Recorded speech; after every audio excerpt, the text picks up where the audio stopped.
Yeah, Amanda's just reminded me that you've got a few items. Would you still like to show the items? I mean, you don't have to do it right now, but Sure, if you still got them to sure. hand, I just wanted to sort of double check. Yeah, yeah, I've got them.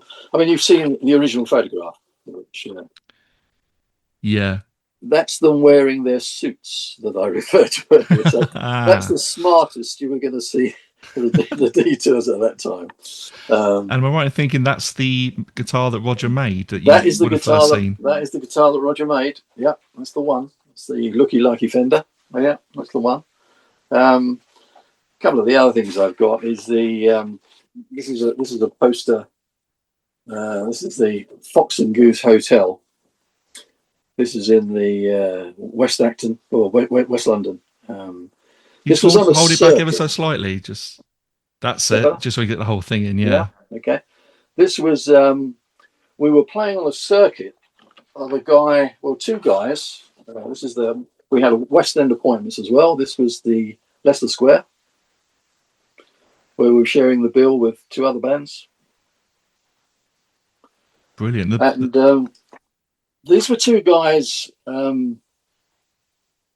Barry Foreign, and I can't remember anyway. The club, Bob Druce. Bob Druce. God, it's all coming back. Bob Druce and Barry Foreign.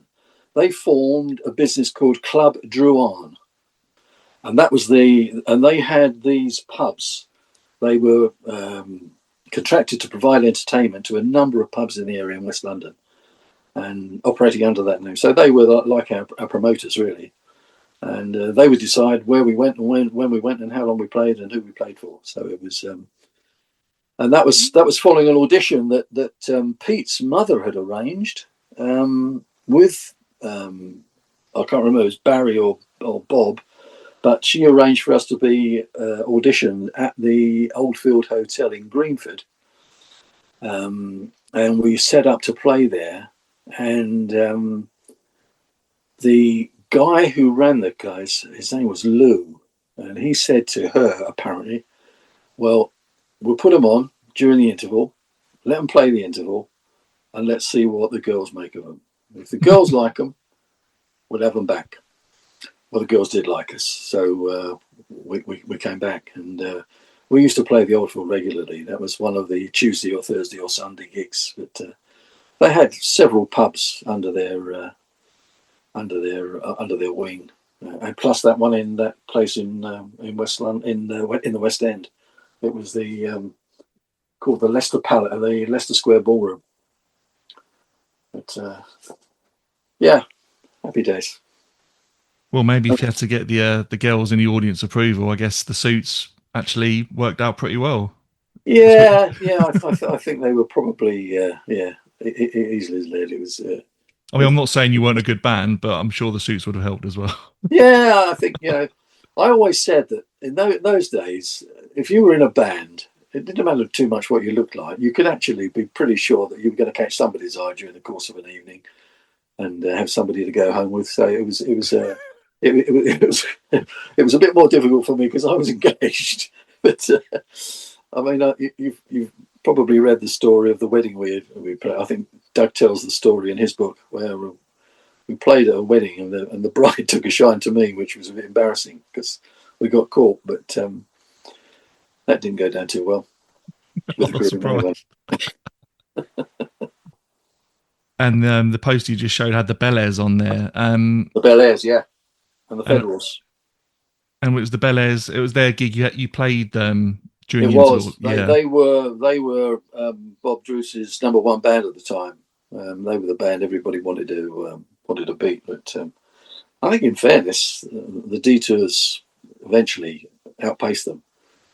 Um, but I mean, you can say that's because the Detours were better. But in those days, boys were coming in and out of bands. All sorts of the people were chopping and changing around, and where a band had been really good, suddenly they'd lose one member, and that could affect the sell of the whole band. Particularly if they were a fairly key member. But, so yeah, I think the other thing I wanted to show you was that this photograph. I showed you the one of this in that was taken around about 1963, and this one is 30 years later at the Royal Albert Hall. And this was when I hadn't seen the boys for many, many, many, many years. And I was working at Thorpe Park. I'd taken over there. And one of my responsibilities was an angling association that used to run angling clubs on the disused gravel pits. Don't ask me why I got landed with it, but I did. Anyway, through my angling manager, my wife discovered Roger's contact details and rang and said, look, we've got tickets for the Royal Albert Hall and Colin's coming, and I know he would just love the chance to see you all again. And she spoke to Heather, Roger's wife, and she apparently said, because I didn't know anything about this, and she apparently said, yeah, I'm sure Roger would love to do that, so let me speak to him and I'll come back to you. And then she did go back to Jeanette and she told her that, yeah, they'd love to meet up, so you've got your tickets, that's fine, but there'll be some other passes for you which you need to collect so that you can get backstage afterwards. So we saw the concert, which I thoroughly loved. We had fabulous seats. We were only about 10 rows from the front. I think we paid stupid money to see him, but it was going to be a one-off, and I thought, why not see the boys again? And I was on my feet and I was down the front. I was a right groupie, really. And afterwards, as it was all sort of packing up, Jeanette said, well, we're going to go and have a chat with them. I said, oh really? She said, yeah, I know the way. She said, I've been told what to do. So we went around the backstage door, and there were some passes, and that took us into an area, a bar, a hospitality bar that was full of, I can remember seeing Roger Taylor of Queen and Nick Faldo, the golfer, and I thought, bloody hell, what am I doing amongst all this lot? This is incredible. And we went out to the bar and ordered a drink, and my wife and I are just having a chat, and I said, this is amazing. I don't know where the boys are, but this is incredible. And suddenly, over this tannoy, if Colin Dawson's in the bar, will he please make himself known? So apparently, what? Bloody hell, So Jeanette said, well, come on, let's go and find someone. So we went over to this barrier, and there was I don't know, it was the tour manager. He said, I'm calling. He said, Roger's been asking for you. Where the bloody hell have you been? I said, well, we've been in here. He said, well, you're supposed to be in here. Come in here. So that was it. Then we went and went in and saw Roger, and then he and I went to see Pete, and then the three of us went to see John, and we just it was just lovely. It was just an amazing thing to see them after all this time. And as we were leaving, my wife said, can we take a photograph just while you're together? And boy, oh yeah, sure. And that's the photograph that she took. There was another photographer at the time, I recall, but I never saw that photograph published anywhere else. So it's always been a lovely memory for me. Yeah, I mean, I've certainly never seen that photograph myself, and yeah, it's a fantastic story. And so was that the first time you'd have seen any of them? Yeah. Was that since you left the Detours, or since I left the Detours? Yeah. Oh wow! Yeah, long time. Yeah, it's great. And then after that, Roger and I sort of exchanged numbers, and I've seen him a few times since then. I've been down to his place in Sussex a couple of times, and he's helped me out with a charity thing I was doing on one occasion. So yeah, he and I have kept in touch over the years. I contacted him when he got his knighthood, because I was so pleased for him to get that. It was long overdue. He should have had that awarded a long time ago. I mean, he's had his CBE, which is the one below the knighthood. That's one above the OBE, one below a knighthood. But he deserved a knighthood. All the work he's put on in the Teenage Cancer Trust over all those years was deserved to be recognised. So I was delighted for him. Yeah, absolutely. So I got in touch with him over that, which was quite nice. So once the Who had become big, did you sort of follow their career closely, or? Not closely, I've got to be honest. I obviously did. I bought a few of the albums, and I was busy getting on with my own life, really. Yeah, sure. That was then, and this was now. I'd got married, and things were completely different. But they're memories that I'll always cherish. That's the great thing about memories. If you can remember things, they are things that people can't take away from you, aren't they? And I always felt pretty proud to have known them as I did, because we were just West London lads. And I said that to Roger when I got my OBE. I sent him an email. I said, "You never guessed, mate, I've got an OBE," because I knew he had his CBA. And he came and said, "Oh, welcome to the club." I said, "Yeah, can you believe it? Two West London boys with a CBE and OBE. Who'd have believed it?" Yeah, I was just thinking when you were sat in that cafe all those years ago and first Yeah, met, who'd have thought that exactly. if someone had come in then and said, "Oh, do you know one day one of you's going to have a knighthood, one of you's going to have an OBE." Yeah, exactly. Yeah, I just want me egg and chips. I don't know what you're talking about. Yeah, exactly. Yeah. Steady on the sauce. Yeah. Are there any particular Who songs or albums that you've been fond of over the years, or? Yeah, I think for a long time now, my favourite track's been Barbara O'Reilly. I think it's something that is musically is just a work of art for me. I felt Tommy was brilliant, absolutely brilliant. I mean, Pete's writing for that, and Roger's performance of Tommy was just something that you can't help but be impressed with. I mean, but that's Roger. If he's going to do something, it's 100%.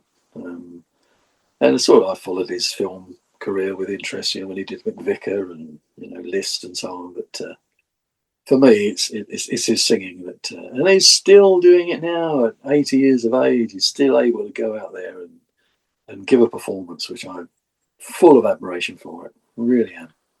Yeah, I saw him at the London Palladium in April, and that was the one thing that really was the big takeaway for me, was that not only does he still sound fantastic, but he makes it look effortless, and it's incredible. Roger works very hard at protecting his voice. He really does. His voice is the instrument, and he looks after it. I recall the first time I ever went down to see him at his place in Sussex, and he said, "Do you want a cup of tea?" "Yeah, I'd love a cup." We went into the kitchen. He made a cup of tea for myself and my wife, and I said, "What's that you're drinking?" "Oh," I said, "It's a bit of a mixture." I said, "Well, what is it?" "Well, basically, it's got honey and that sort of stuff in it." He said, "I have to sort of look after the old voice a bit, And I said, "Yeah, well, it's worth looking after, mate." So I understand, but very, very strict. And in the days where people were tempted to take pills and so on, Roger never was. Roger never was. He could be really wild, Roger. He could be a wild boy, but he was also, there was something about him that for him, his professionalism was important to him, and that's something that he maintains to today. As you've so rightly said, you've seen him do it. It's impressive. Yeah, I mean, it actually made me feel quite emotional, which I don't often feel at gigs, but just how good he sounded on certain songs in particular, and yeah, it was just incredible. Yeah. Talking of emotions, I've just watched my youngest son play at Glastonbury, and Your son? My son, yeah. Oh, wow. Yeah, my son. He was on the second stage at Glastonbury last week, and seeing him on there was something else. I'm in front of thousands and thousands and thousands of people. Oh, that's brilliant. So were you actually there to watch him? No, I wasn't. No, I couldn't make Glastonbury. I'm afraid I don't think I'd have the energy to stand that bloody long. But, Oh, I know what you we mean. are going to go and see him. He's playing bass for a very talented young lady called Joy Crooks, and she's got a tour coming up, so we're going to see him in Brixton Academy in November.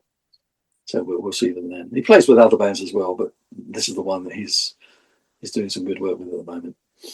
Oh, that's fantastic to hear. Mm-hmm. And going back to Roger just briefly, I mean, you can tell me in confidence, Colin, but are there any Who songs that you hear and you think, I wouldn't have sung it like that? I'd have sung it a bit differently. No, I don't think there is, because the style of music was completely different. The only song I ever tried to sing of Roger's was Behind Blue Eyes. I think that's a super song. Mm. And I was mucking around with a group of old boys. We called ourselves the Wrinklies. We were doing gigs. How long ago did I pack this up? I probably packed up about 8 years ago now. And that was the only track. And they all said, "Oh, we ought to do a Who track. We ought to do a Who track." I said, "No, don't be silly. I can't do Roger stuff." But we did have a go at Behind Blue Eyes and made a passable imitation that people understood what it was anyway. But that was as close as it got.